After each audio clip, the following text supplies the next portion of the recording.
Hello and welcome to Snowfix episode 57. Now, you may have seen Snowfix cribs. This time it's Snowfix crips. Come on, guys, cripples. Look at these. I'll stand just because I can. Fuck off, Tim. I'll just be here. Such a knob. What's up? All right. So, Yo. 3/4 of the Snowfix crew are injured. Tell us, my knee's just gone again, but what happened to you guys? Yours has too. Mine's twisted and I got a sprained ligament from dropping a tiny pill and just going a bit too fast and landing on my head and scorpioning myself.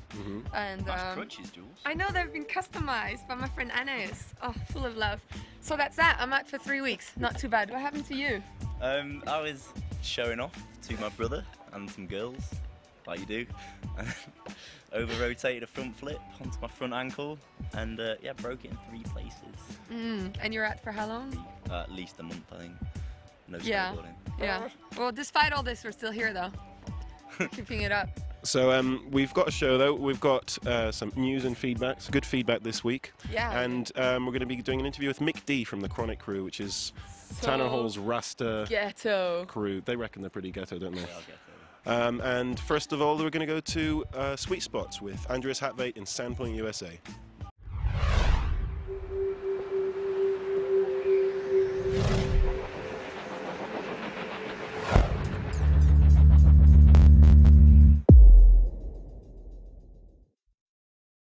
I heard about the poor boy shoot in the States and I was invited to go, so I just packed my baggage and flew over there.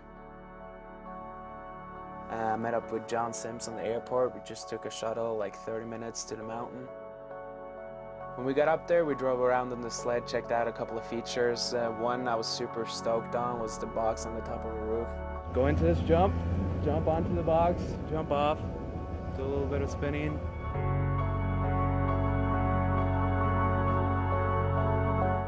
We just worked on the feature a bit and waited for the sun to set to make it happen. I wanted to spin on and off it, but first I had to get kind of comfortable with it. I could probably 810 on this. But I didn't feel comfortable about spinning on. I was kind of scared of it.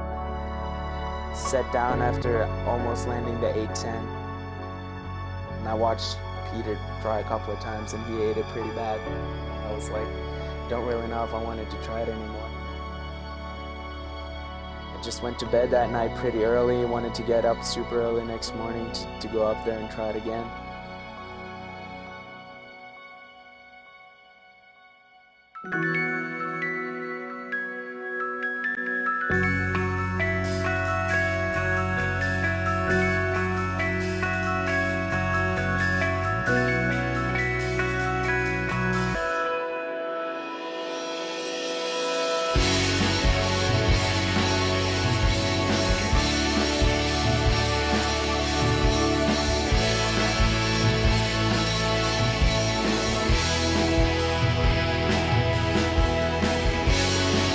Like pretty good at least. I got several shots of it, I think. So, yeah.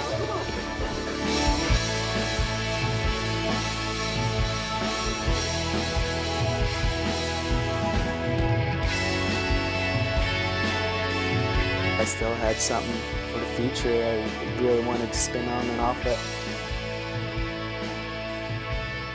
Looking back, it's definitely one of the coolest features I skied on this winter, and I got the trick that I wanted on it, so I'm stoked.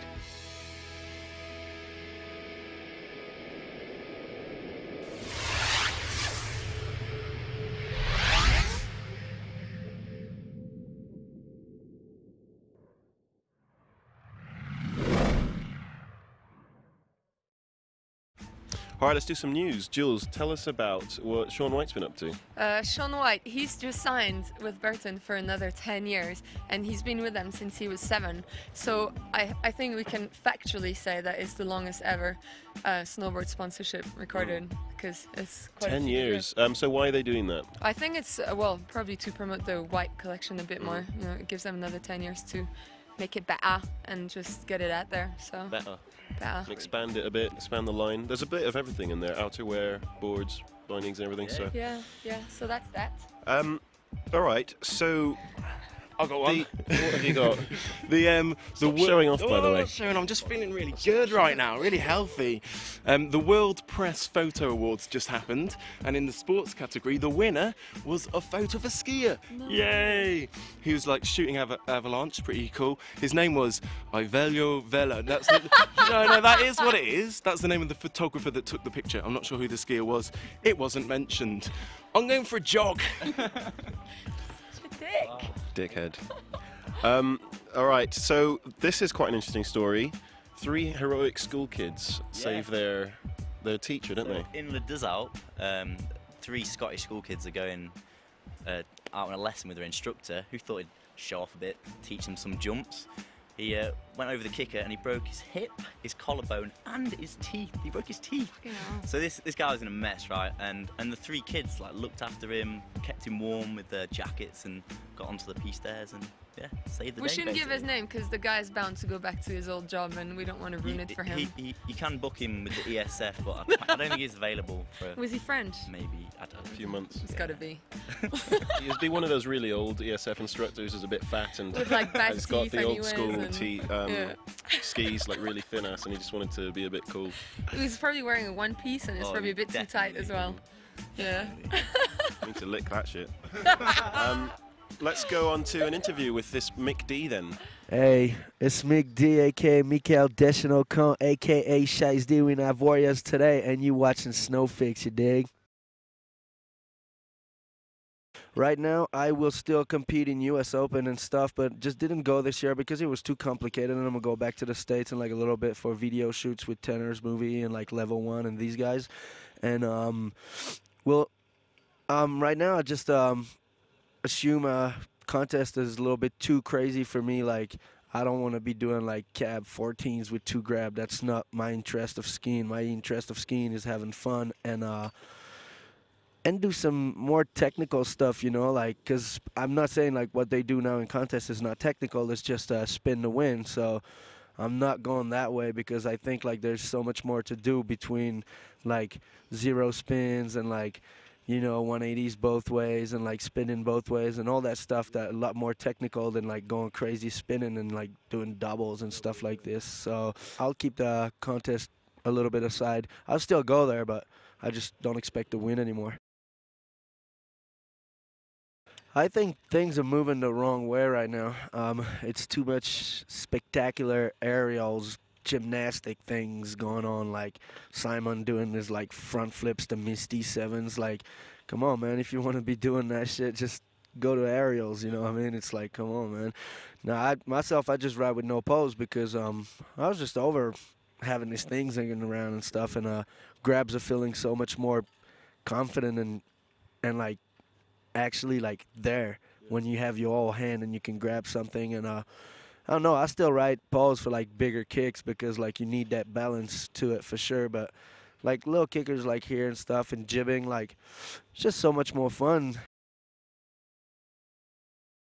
Yeah, just from living with Tenor for a bunch, and you know, we were all smoking weed at the time, so it was like, you know, we're young and stupid, so we're like, yeah, let's call it the Chronic Crew.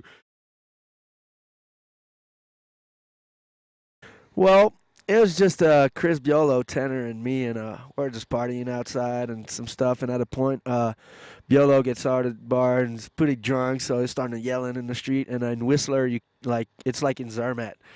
If it's past 10 p.m., then you have to be quiet, so the cops, like, give him warnings and stuff, and he's like, whoa, fuck you cops and this and that. So like they just cuffed him down, and like we're starting to try to talk it out, and they're like, well, you two want to get cuffed down too? And we're like, all right, well then let's take it to family, we'll all go. And they just cuffed us up, and thanks to Liesl Holtz at Oakley, she bailed us out. Yeah, you know, like to tell you the truth, this might sound cocky, but like the second year I went to US Open, I knew my trick and I knew I was going to win because where the judge there, who was the judges, and like how was the kick, and like I wrote it into the slope style because, you know, it's always the last kicker, the slope style. I wrote it, and I knew I had my shit on dial, so I knew it was going to go off, so I was pretty confident about winning, or at least be on the podium. Yeah, I just learned 2 days ago to do nose grabs, so I'm trying to put them into the fives and like into the cab fives, double Japans and stuff like that. Just not really new tricks. I'm trying to like go more like switch right side, which is my unnatural side, and like just unnatural spins and like learn a couple new grabs because I don't really like all these crazy like octo grabs and like all these double weird stuff. Like I just as usual try to keep it stylish, you know. And no doubt, you too. Peace out. All right, so feedback. We've got a couple of good videos today. Jules, do you want to intro the first one? Yes, I would like to. It's by a bunch of guys from Swindon, England, who call themselves the ketchup smugglers, and they're just a bit too old and probably a bit too fat to become pro snowboarders. However, they keep trying, and they've put a video. It's too long to show. It's 10 minutes, but go check it out. Let's put up a link somewhere on the website. Snowfix.tv, we'll put it up there. Yeah, and it's really well edited. It's a documentary, and it's hilarious. Yeah. Second video is from Charlotte Howells from Nolly TV. They liked the trick tip that Tim did of the 270 onto a box. It was quite detailed. Now they sent in a piss take that they did of a typical trick tip. Here it is.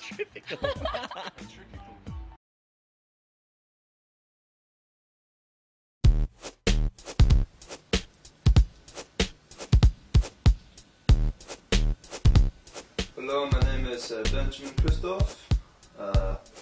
I'm 17 years old. The backside 360, it's a very easy trick. You should probably be thinking about trying it after you can do falling leaf, and you can go in a straight line long enough to hit the jump. So to do this trick, you go up the jump, spin 360, grab and land. And then clean, don't put your hands down or reverse or anything like that, then it'll look better. And it's not very hard to do the 540.